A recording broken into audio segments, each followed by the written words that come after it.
Good morning, viewers of MouShauk.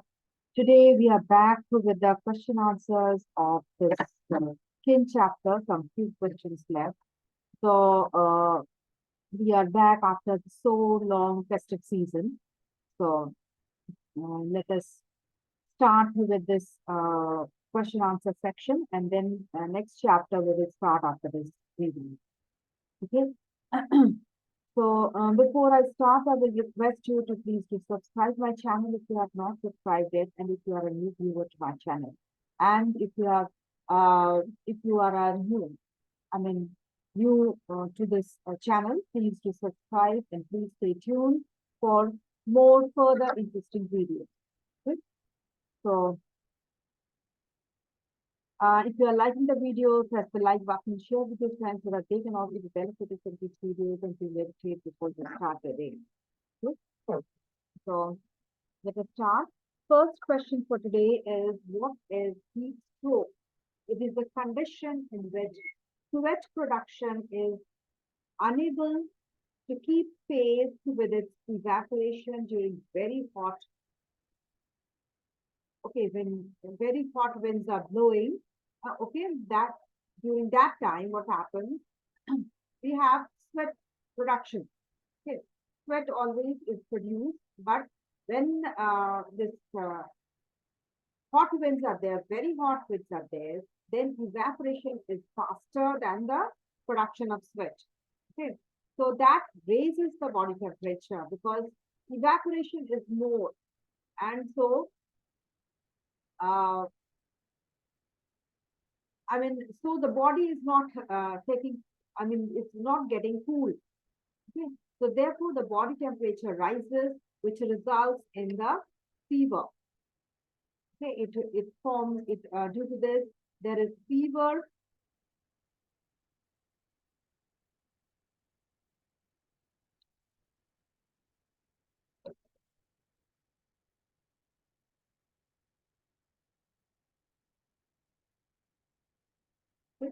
And then sometimes uh, a person can die also due to this heat stroke. So this heat stroke is dangerous sometimes. Okay? Now check the functions of sweat and sebaceous glands, sweat glands and sebaceous glands. The first is sweat gland function, but it helps in sweating, thereby regulating the body temperature by evaporation. The sweat glands, what happens? What happens? It produces sweat in our body. Okay, which after evaporation it cools our body temperature, so it regulates our body temperature. Also, it stimulates electrolytes. Okay, it eliminates electrolytes and water by excretion. So by sweating, we release some salty substances. That's why we when we taste our sweat, it tastes salty. Okay? So it eliminates electrolytes and even water, excess of water, or sometimes the water which you have not taken water, but still this evaporation takes place. Sweating takes place and evaporation takes place. That's why in the summer season, when you are sweating a lot, you are advised to take more water. Okay, so it has the sweat glands. The two functions main is there is one is it regulates the body temperature and another is excretion. Okay, and then function of the sebaceous gland. Sebaceous gland is it secretes a substance which is known as sebum, which is an oily substance. Okay, which helps to maintain the moisture of our skin. Okay? Which prevents excess of evaporation of water from the skin. So this sweat, this oily substance that is sebum that controls the sweating, excess of evaporation of water, not sweating, excess of evaporation of water from our skin, from our body. Okay, that's why it keeps our skin moisturized. Then sebum also keeps us healthy by checking the growth of certain bacteria on our skin. Okay, by killing them. So sebum also it helps to check the growth of some bacteria, because when we are sweating, there is moisture on the skin. So that what happens, that creates some bacteria on our skin, the growth of some bird bacteria on our skin. So that sebum helps to check their growth by killing them. It kills them. Okay? And then sebum also conditions our hair. Okay? Our hair also is conditioned by the sebum. That is, the hair looks silky or oily. That is due to the sebum. Okay? Not all over our body hair, or all the body hair, and not only on the head, but also wherever our body has hair. So that hair is the condition is done by the fever. Now, define albinism. What is albinism? It's a hereditary disease in which there is a complete loss of the melanin pigment. So the melanin pigment is completely lost from our body. That leads to the pinkish appearance. Okay, the body appears pinkish in color due to, as there is no melanin, the body, the blood vessels which are underlying under skin, okay, which are lying under our skin, that becomes exposed. Okay, so that makes our body colored as if it is pinkish in color. Okay, so then there is complete loss of the pigment that is known as albinism, and the skin color looks pinkish due to the underlying blood capillaries. Then blackheads. What are blackheads? It is these are what? These are an open or closed skin pore, okay, or hair follicle which is clogged with oil or sebum. This open pore that is clogged with oil or sebum, dead skin cells and bacteria. So that open or closed skin pore or hair follicle which has been clogged with oil or sebum or dead skin cells and bacteria, that forms a blackish appearance due to the oxidation by the air. Okay, these the clogged materials, they turn black due to the oxidation by the air, and they look as black hair. Okay. Now, pimple, a common skin condition. It's a skin condition where the hair follicles under the skin, they become clogged and bacterial growth takes. Okay. Here also, the pimples also, the hair follicles, they become clogged and bacterial growth takes place due to their nutritive nature. Hair follicles of nutritive nature, and there the bacterial growth takes place, which causes infection, forming pimples.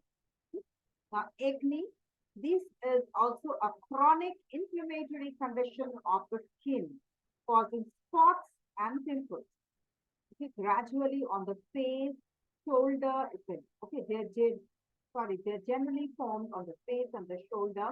They are caused when the hair follicles and sebaceous glands get clogged with dead cells or overproduction of sebum or not. Okay? Where here the hair follicles and the sebaceous glands, due to the overproduction of sebum or oil or with dead cells, they are clogged with hair follicles or sebaceous glands, hair follicles. They are clogged, okay? So they are causing an inflammatory condition, causing spots and pimples. This is generally found in adolescents. Now state the functions of the erector muscles, meibomian glands, ceruminous glands. Now, erector muscles, they are present in the near the hair follicles. Okay, they shift the position of the hair follicles by contracting and relaxing. Okay, they shift the position of the hair follicles by contracting and relaxing. Then when which makes the hair stand in an erect position. When the hair is standing in an erect position, uh, uh, it traps air, which helps the person to retain heat. So the hair follicles, generally during, say, in the winter season, we have seen that when we are shivering, the hair follicles, our hair, not the hair follicles, but the hairs stand in the erect position. Okay. That is helped by this erector muscle. Okay. Now, when they are standing in the erect position, what happens? This here traps the air and which helps the person to retain the head. So, this erector muscle helps the hair follicles to change its position by contracting and relaxing. Okay? Now, meibomian glands, they secrete oil. They are a kind of sebaceous glands. Okay, they secrete oil substance which lubricates the margin of the eyelids. They present in the eyelids. Okay? So they lubricate the margin of the eyelids, which prevents the overflow of the tears. When the tears does not flow, overflow. The ceruminous glands, these are also sebaceous glands. They secrete wax-like substances in the ear. So that is known as ear wax or cerumen, okay, which lubricates and protects the eardrum from dust particles and germs. Now, explain the temperature regulation by the skin. When the body is overheated, when our body is overheated during hot season or when we are doing some exercise, etc., the blood vessels they dilate. Okay, when more blood flows in under the skin, okay, which results in loss of more body heat. Okay, this is known as vasodilation. When the body is cooled, the blood vessels constrict. When the less blood flows, okay, when the body is cool during winter season, when the body is cool, that time what happens? The blood vessels constrict and less blood flows to the skin and under the skin, which results in less loss of heat. This is known as vasoconstriction. So by vasodilation and vasoconstriction, the skin regulates temperature of the body. Okay. Now explain the different layers of the epidermis. We know there are 3 layers of the epidermis. Okay. First is cornified layer, second is granular layer, third is Malpighian. Okay. So cornified layer or stratum cordi, okay. Cornified layer, it is the outermost layer which is made up of flat dead cells having keratin. Okay, these are flat dead cells, they have keratin in them. The main function of this layer is mechanical protection, prevention of entry of germs, and prevention of loss of water. So the main function is mechanical protection, protects the skin from, the body from any mechanical injury. Okay, then it also prevents the germs to just enter into the body. Okay, and it also prevents loss of water. Then granular layer, it is the middle layer, which is a very thin layer, which consists of flattened cells. Main function is to gradually give way to the outermost cornified. What happens? These layers, the cells of this layer, they divide and gradually they they add to the layers of the cornified. Okay. Then Malpighian layer, stratum Malpighi, it is the innermost layer which with living cells which divide to form new cells. Okay? Which has main thing which it has is the melanin pigment, which gives coloration to the body, to the skin. Okay, states the main functions of the skin. Okay. 2 main functions of the skin are one is protection, another is temperature regulation. So protection is primary function and it protects the underlying tissues from mechanical shocks. It holds the body fluids inside so that it does not, excessive loss of water does not occur due to evaporation. Okay. Then it also prevents the entry of harmful substances or disease-causing germs. Okay. Then it also protects the body against excessive ultraviolet rays, which potentially is harmful, very harmful. It's potentially very harmful from entry into the body. Then temperature regulation by vasoconstriction and vasodilation. Also, there are many functions like it synthesizes vitamin D from the sun. Okay, so and some more functions are there. You can refer to the text videos, the previous videos which you have posted, so you can get the answers to me.